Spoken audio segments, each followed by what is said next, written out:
मारूंगा नहीं, पर देश की सीमाओं से तुम निकल जाओ। विदुर जी महाराज ने भगवान श्री कृष्ण का ध्यान किया और भगवान ने सलाह दी, काका आप क्या सोच रहे हो? कहा कि प्रभु ये अपमान कर रहा है, देश निकाला दे रहा है। भगवान ने कहा अब क्या प्रोग्राम आगे का? एक बार और समझाने का विचार है। कहा लात घूसा का नंबर है, लात घूसा मारेगा। कहा क्यों? इसलिए कि मैं इन नीचों का सत्यानाश का संकल्प कर लिया हूँ। अगर तुम्हारी हित की बात मान लेंगे तो इसका नाश कैसे होगा? द्रौपदी के वस्त्र जब खींच करके इसने दुस्साहस किया दुर्योधन ने, तब मैं महाकाल होकर इसकी आयु को और इसके समर्थकों सबकी आयु को हरण कर लिया था। इनके भाग्य में आयु ही नहीं है, और संत की बात सुने और माने तो उनकी आयु बढ़ जाती है। अब इनकी आयु है ही नहीं, बढ़ेगी कैसे? इसलिए इन सब का नाश का समय है। काका जी आपको मरना है कि बचना है? कहा हमको तो बचना है। कहा इनको मरना है, आप छोड़कर इनको चले जाओ। काका जी तीर्थ यात्रा चले गए। अपने परिवार को मरता देखना महान पाप है। अब विदुर जी ने सोचा ये तो मरेंगे और ये बात मानेंगे नहीं, तो मैं यहाँ रहूंगा तो देखना पड़ेगा, नहीं यहाँ रहूंगा न देखना पड़ेगा। विदुर जी तीर्थ यात्रा को निकल गए और इधर जब महाभारत हो चुका, युधिष्ठिर राजा हो गए, तब विदुर जी आए। युधिष्ठिर जी ने कहा काका जी आप कहाँ चले गए थे? कहा बेटा तीर्थ यात्रा चला गया था। काका जी आपके उपकारों का हम कभी भी बदला नहीं चुका सकते हैं। हम पांडव जो जिंदे हैं वह आपकी कृपा से ही हैं। हे काका जी अब बुढ़ापे में सेवा का मौका दीजिए। काका जी ने कहा बेटा आप जाएंगे कहाँ? बूढ़े हो गए, अब यहीं रहेंगे, ऐसा कहा। और धृतराष्ट्र और गांधारी दोनों को निकाल कर विदुर जी जंगल में ले गए। रात के 12 बजे दोनों को 5 दिन तक भजन करवा के भगवान का धाम दे दिया। शरीर छोड़ने पर इनके शरीर को गंगा में बहा दिया। भाई हो तो विदुर जैसा। बोल विदुर महाराज की। और इधर श्री युधिष्ठिर जी ढूंढने के लिए गए। विदुर का दर्शन हुआ। विदुर शरीर छोड़कर युधिष्ठिर जी में अपने आप को मिला दिए। ये विदुर और युधिष्ठिर और स्वपच वाल्मीकि ये 3 रूप से धर्म ही साक्षात अवतार लेकर आए हैं। युधिष्ठिर पूर्ण हो गए, अब राज्य किया इन्होंने। त्रेता भई द्वापर सतयुग की करनी, और युधिष्ठिर जी के राज्य में द्वापर भई त्रेता की करनी। ऐसा ही बढ़िया राज्य किया, धर्मराज साक्षात है। लेकिन युधिष्ठिर जी महाराज को एक दिन अपशकुन दिखाई दिए। गाय के थन से खून निकल रहा है, दूध नहीं। मंदिर में मूर्तियों के आंखों से आंसू निकल रहे हैं। भेड़िए गीदड़ और कौवे बुरी गंदी अमंगल भाषा बोल रहे हैं। युधिष्ठिर जी ने अर्जुन से कहा अर्जुन द्वारका जाओ, हमारे कृष्ण का समाचार लाओ, क्या करना चाहते हैं। अर्जुन द्वारका आए और द्वारका में भगवान धाम जा चुके थे। अर्जुन को यही सूचना मिली कि जो भगवान के विरह में शरीर छोड़ दें और जो नहीं छोड़े उनको अर्जुन और भारत में ले जाएंगे, क्योंकि आज के 7वें दिन समुद्र द्वारका को अपने में लीन कर लेंगे। श्री अर्जुन भगवान की पटरानियों को धरती पर ला रहे थे और भीलन लूटी गोपिका वही अर्जुन वही बाण। वो भील कौन थे? ध्यान से सुनिए, वो भील और कोई नहीं थे। वो भील श्री कृष्ण ही भील का रूप बनाकर आए। भगवान भील का रूप बनाकर क्यों आए? का इसलिए कि श्री कृष्ण ने सोचा कि अर्जुन को गांडीव का बड़ा भारी अभिमान है और अब पांडवों का स्वर्गारोहण का समय है। अभिमान लेकर कोई मरे तो उसकी सदगति नहीं दुर्गति होती है। इसलिए मेरा अर्जुन नरक में न जावे और इनकी असलियत इनको समझ आ जाए। महाभारत अर्जुन ने गांडीव के बल पर नहीं जीता है, भगवान की कृपा के बल पर जीता है। अर्जुन को कुछ करना थोड़ा ही पड़ा था। भगवान आगे बैठे हैं और मुस्कुरा करके महामाया का प्रयोग करके सारे वीरों के हृदयों को खींच रहे हैं। अर्जुन तो केवल कठपुतली की तरह नाच रहे हैं और जस दिला दिया अर्जुन को। लेकिन भाई कोई ज्यादा मीठा खाए तो क्या हो जाता है? शुगर हो जाता है ना। अब फिर कड़वा खवाना पड़ता है, चिरायते का काढ़ा और वो बेल, कौन सी गिलोय की बेल बहुत कड़वी होती है। वो खाओ फिर, और फिर उसमें मुंह पिचकाता है। रोग हो गया अर्जुन को, मेरा जैसा कोई नहीं, तो भगवान ने ये अपमान का फिर चिरायते का काढ़ा पिलाया ताकि रोग दूर हो जाए।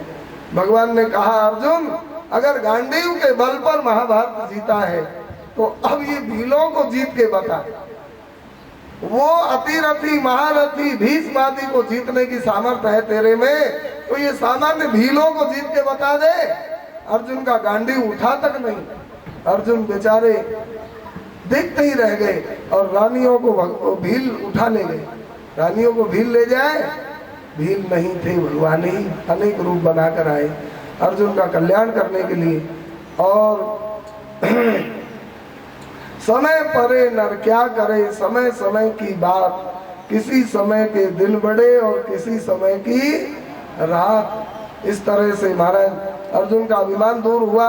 अर्जुन युधिष्ठिर जी के चरणों में आकर कृष्ण विरह में जोर जोर से रोने लगे। वंचितो हम महाराज हरिणा बंधु रूपिणा, येन में प्रथम तेजो देव विस्मापनम महत। हे भाई साहब, हम श्री कृष्ण रूपी भाई से वंचित हो गए और अब हमारा जैसा अभागा कौन होगा। देखो, जिनके प्रताप से मैंने महाभारत में सबको सुला दिया था और आज वो कृष्ण से रहित होते ही मेरी ये दशा हो गई। जैसे शरीर में प्राण हो तो शरीर से सब संबंध मानते हैं और गले लगाते हैं, और प्राण निकलते ही उसको जलाने के लिए ले चलते हैं। ले चल हो, कोई घर में नहीं रखता है। कितनी प्यारी पत्नी हो, कितना ही प्यारा पति हो, बेटा हो, प्राण है तब तक नाता है, और प्राण नहीं है तो मट्टी है, कौन नाता मानता है। यस्य क्षण वियोगेन लोको यप्रिय दर्शनः उक्थेन रहितो ये स मृतकः प्रोच्यते यथा। इस तरह से युधिष्ठिर काले घूमे बहरे जैसे हो गए और परीक्षित जी को जैसे तैसे राजगद्दी पर बिठाया, मुकुट पहनाया और आशीर्वाद दिया। मन कृष्ण चरणों में रहे, बुद्धि धर्म में लगी रहे, और पांडवों ने स्वर्ग की यात्रा की है। इसी शरीर से युधिष्ठिर भगवत धाम गए और द्रौपदी और 4 पांडव शरीर छोड़कर धाम गए। ऐसी कथा है। परीक्षित महाराज ने दिग्विजय करी, संपूर्ण धरती पर महामंडलेश्वर परीक्षित महाराज की जय जयकार होने लगी। एक बार परीक्षित जी शिकार खेलने के लिए पधारे और एक विचित्र दृश्य देखा।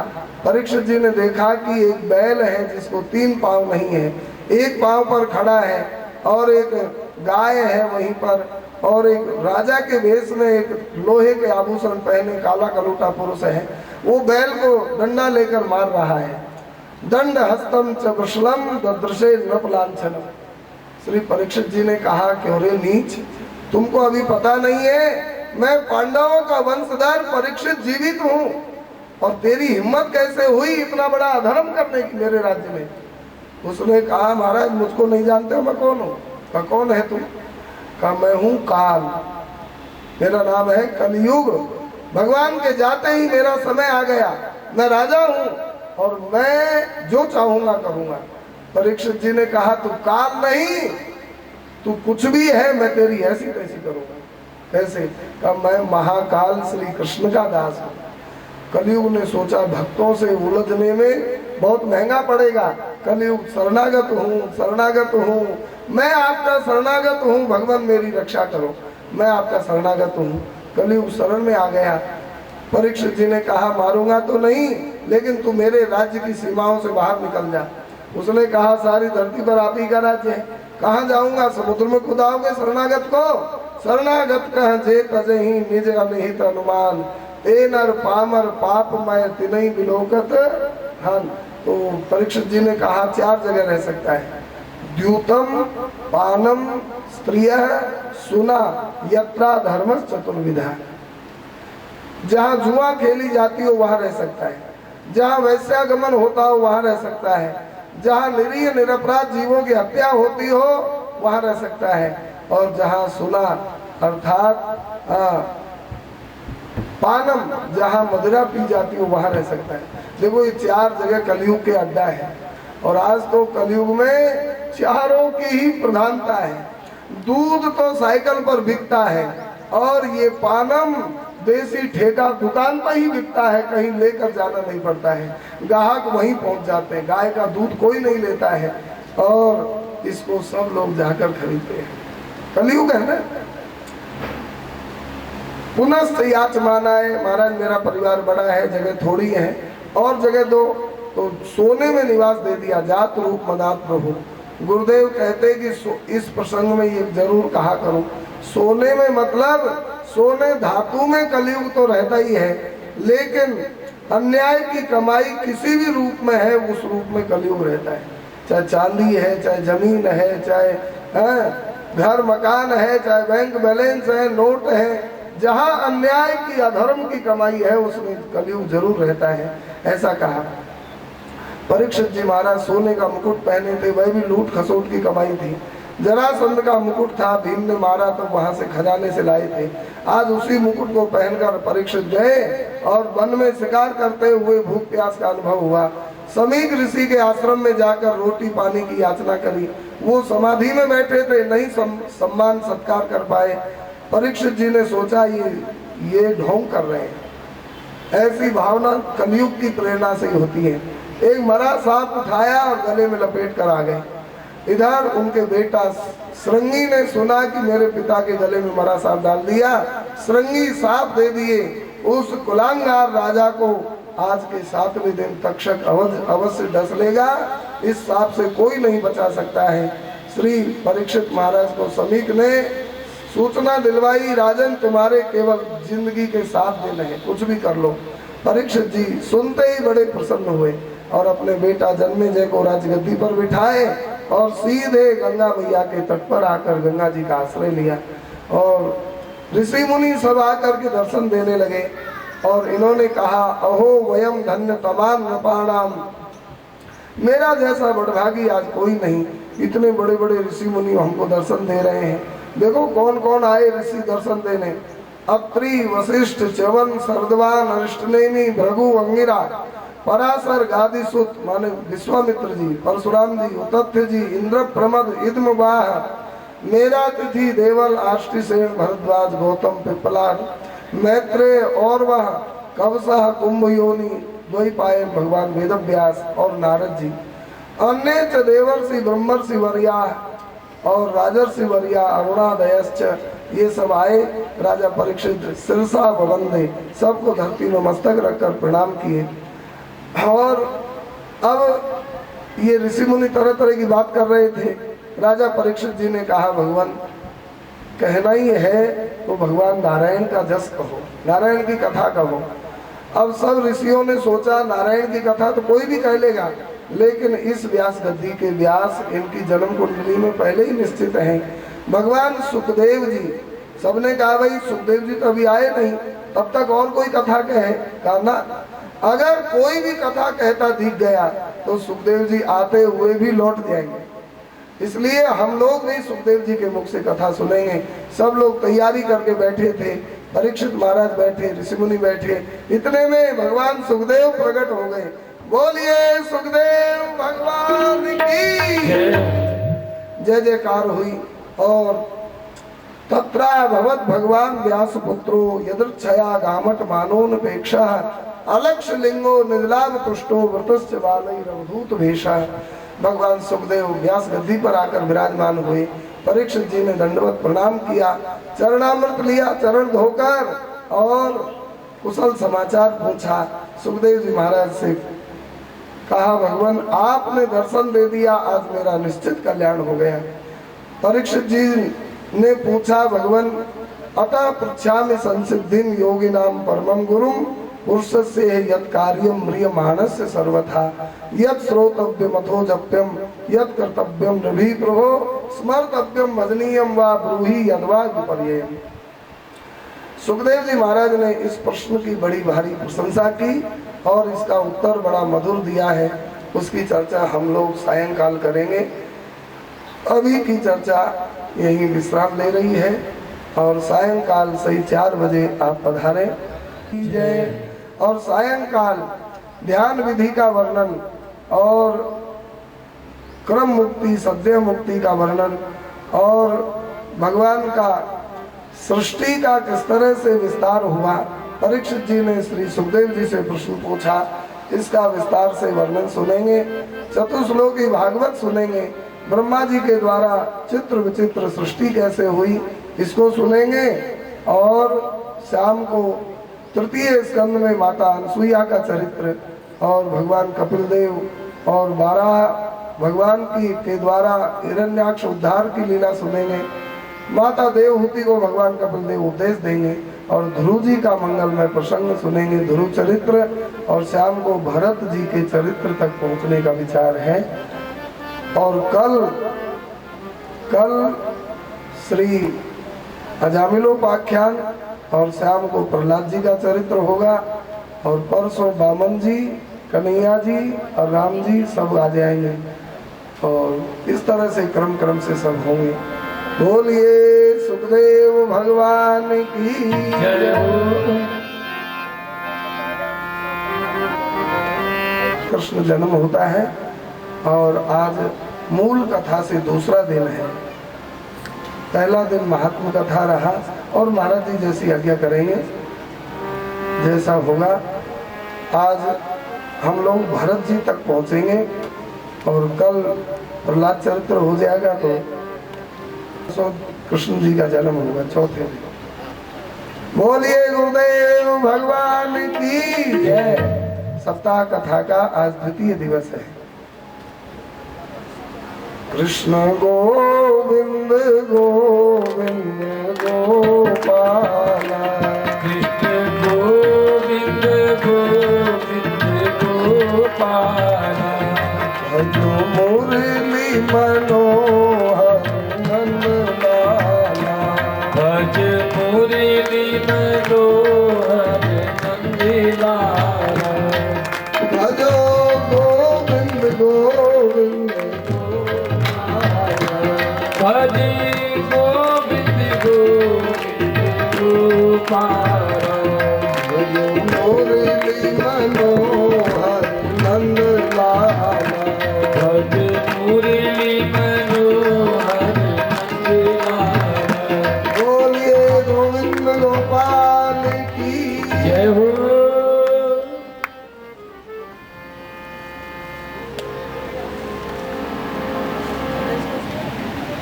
आज सायंकाल एक विशेष आयोजन प्रोग्राम है। शाम को 8:30 बजे से छावनी गुरुवार भजन मंडल का शाम को यहाँ कार्यक्रम है। आप लोग समय निकाल कर पधारें और दिव्य भजन संध्या का कार्यक्रम है और अपने कथा 4 से 7 तक है।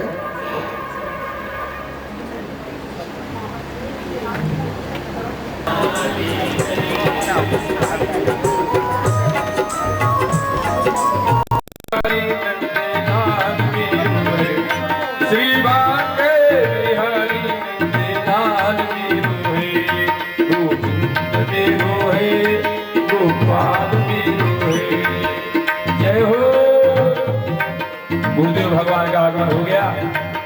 व्यास पीठ पर विराजमान है। भक्त जहाँ तक आवाज जा रही है अति शीघ्र समय का लाभ ले। ओ मेरो राधा रमण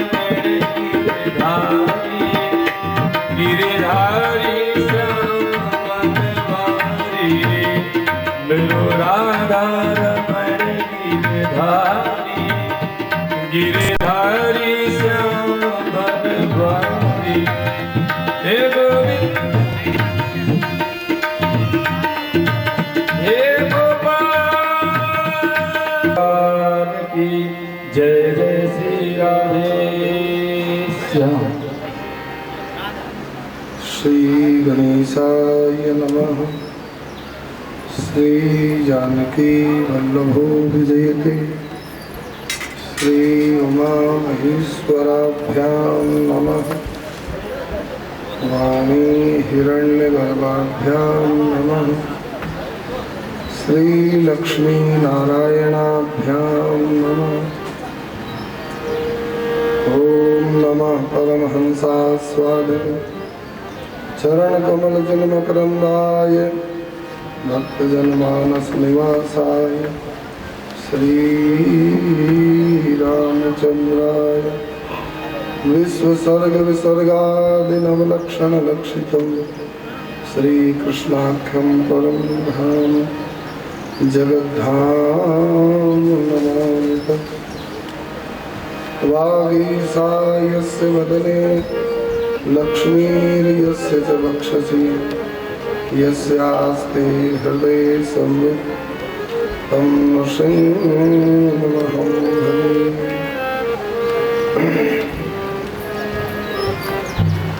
गोविंद गोविंद हरे मुरारे गोविंद गोविंद मुकुंद निज मन मुकुर सुधार बरनौ रघुवर विमल यस जो दायक फलचार।